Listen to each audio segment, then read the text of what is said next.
Hi friends, welcome to my channel. ನಾನಿವತ್ತು ಅಂಜೂರದ ಹಣ್ಣಿನ ಜ್ಯೂಸನ್ನು ಯಾವ ರೀತಿ ಮಾಡೋದು, ಹೇಗೆ ಮಾಡೋದು ಅಂತ ತಿಳಿಸ್ಕೊಡ್ತೀನಿ. ಅದಕ್ಕಿಂತ ಮೊದಲು ಇದರ ಉಪಯೋಗ ಏನು ಅಂತ ನಾವು ಮೊದಲೇದಾಗಿ ತಿಳ್ಕೊಳ್ಳೋಣ. ನಿಮಗೆ ಹಿಮೋಗ್ಲೋಬಿನ್ ಕಡಿಮೆ ಆಗಿದ್ದರೆ ಅಥವಾ ಸುಸ್ತಾಗಿದ್ದರೆ, ಆಯಾಸ ಆಗಿದ್ದರೆ ಇದು ತುಂಬಾ ಒಳ್ಳೆಯದು. ಗರ್ಭಿಣಿ ಹೆಣ್ಣು ಮಕ್ಕಳಿಗೆ ಕೂಡ ಇದರಿಂದ ತುಂಬಾ ಬೆನಿಫಿಟ್ ಇದೆ ಅಂತ ಹೇಳ್ಬೋದು. ನಾನು ಇದನ್ನು ಹೇಗೆ ಮಾಡೋದು, ಯಾವ ರೀತಿ ಮಾಡೋದು ಅಂತ ತಿಳಿಸ್ಕೊಡ್ತೀನಿ. ತುಂಬಾ ರುಚಿಯಾಗಿರುತ್ತೆ. ನೀವು ಒಮ್ಮೆ ಮನೆಗಳಲ್ಲಿ ಟ್ರೈ ಮಾಡಿ ನೋಡಿ. ನಾನು ಮೊದಲೇದಾಗಿ ಅಂಜೂರದ ಹಣ್ಣನ್ನು ತಗೊಂಡು ಅದನ್ನು ಚೆನ್ನಾಗಿ ತೊಳೆದಿಟ್ಕೊಂಡಿದ್ದೀನಿ. ಹಿಂದ್ಗಡೆ ಇರುವಂತಹ ತೊಟ್ಟನ್ನು ನಾನು ತೆಕ್ಕೊಂಡು ಅದನ್ನು ಪೀಸ್ಗಳಾಗಿ ಕಟ್ ಮಾಡ್ಕೊಳ್ಬೇಕು. ನೋಡ್ತಾ ಇರ್ಬೋದು, ಈ ರೀತಿ ಇರುತ್ತೆ ಅಂಜೂರದ ಹಣ್ಣು. ತುಂಬ ಜನ ನೋಡಿರ್ತೀರ, ಹಾಗೆ ತುಂಬ ಜನ ನೋಡಿರಲ್ಲ. ಹಾಗಾಗಿ ನಾನು ಡೀಟೇಲಾಗಿ ನಿಮಗೆ ಯಾವ ರೀತಿ ಇರುತ್ತೆ ಅಂತ ತೋರಿಸ್ತಾ ಇದ್ದೀನಿ.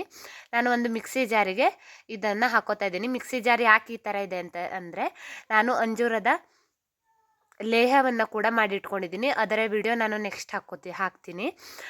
ನಾನು ಈಗ 1 ಸ್ಪೂನ್ ಆಗುವಷ್ಟು ಬೆಲ್ಲವನ್ನು ಹಾಕ್ಕೊಂಡಿದ್ದೀನಿ. ನಿಮಗೆ ಸಿಹಿ ಜಾಸ್ತಿ ಬೇಕು ಅಂದರೆ ಇನ್ನೊಂದು ಸ್ವಲ್ಪ ಹಾಕ್ಕೊಳ್ಳಿ. ಈಗ ನೋಡಿ, ಈ ರೀತಿ ಪೇಸ್ಟ್ ಮಾಡ್ಕೋಬೇಕು. ಈ ರೀತಿ ಪೇಸ್ಟ್ ಮಾಡಿಕೊಂಡ ನಂತರ ನಾನು ಇದಕ್ಕೆ ಸ್ವಲ್ಪ ನೀರನ್ನು ಕೂಡ ಆ್ಯಡ್ ಮಾಡ್ತಾ ಇದ್ದೀನಿ. ನೋಡಿ ಎಷ್ಟು ನುಣ್ಣಗೆ ಪೇಸ್ಟ್ ಆಗಿದೆ ಅಂತ. ಈ ರೀತಿ ನಾವು ನುಣ್ಣಗೆ ಪೇಸ್ಟ್ ಮಾಡ್ಕೋಬೇಕು. ಈಗ ನಾನು ಇದಕ್ಕೆ ನೀರನ್ನು ಆ್ಯಡ್ ಮಾಡ್ತೀನಿ. ಆನಂತರ 1 ಲೋಟ ಆಗುವಷ್ಟು ಹಾಲನ್ನು ಕೂಡ ಹಾಕ್ತಾ ಇದ್ದೀನಿ. ಆನಂತರ ಒಂದು 7ರಿಂದ 8 ಐಸ್ ಕ್ಯೂಬನ್ನು ಕೂಡ ಹಾಕಿ ಎಲ್ಲವನ್ನು ಹಾಕಿ ಚೆನ್ನಾಗಿ ಮಿಕ್ಸ್ ಮಾಡ್ಕೊತಾ ಇದ್ದೀನಿ. ಈಗ ರುಚಿಕರವಾದಂತಹ ಅಂಜೂರದ ಹಣ್ಣಿನ ಜ್ಯೂಸ್ ಸವಿಯಲು ಸಿದ್ಧ. ಇದು ಆರೋಗ್ಯಕ್ಕೆ ತುಂಬಾ ಬೆಸ್ಟ್ ಅಂತಲೇ ಹೇಳ್ಬೋದು. ನೀವು ಹಳ್ಳಿಗಳಲ್ಲಿ ನಿಮಗೆ ಎಲ್ಲೇ ಸಿಕ್ಕಿದ್ರು ಅಥವಾ ಸಿಟಿಗಳಲ್ಲಿ ಎಲ್ಲೇ ಸಿಕ್ಕಿದ್ರು ನೀವು ತಂದು ಇದನ್ನು ಜ್ಯೂಸ್ ಮಾಡ್ಕೊಳ್ಳಿ. ಇದು ನಿಮ್ಮ ಆರೋಗ್ಯವನ್ನು ತುಂಬಾ ಚೆನ್ನಾಗಿ ಕಾಪಾಡುತ್ತೆ. Thanks for watching.